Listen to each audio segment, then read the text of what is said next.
Hello guys, welcome back to the channel. In today's video, I'm gonna show you how you can make a phone call on Samsung Galaxy phone. Alright guys, first of all, open your phone application on your Samsung phone, and after that you're going to type the phone number right here. And for example, I'm just going to type random phone number like this, and after we're done typing the number, we can just click on this button to start the call. And before we start the call, we can select the SIM card we want to make calls with, and I'm going to select SIM 2. Okay, and actually there's another way to make a phone call on the Samsung Galaxy phone. So we can tap on the contacts option right here. Then we can select a contact that I want to call, and for example, I'm just going to call this contact.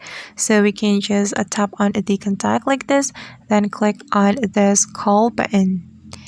And alright guys, that's how we can make a phone call on Samsung Galaxy phone.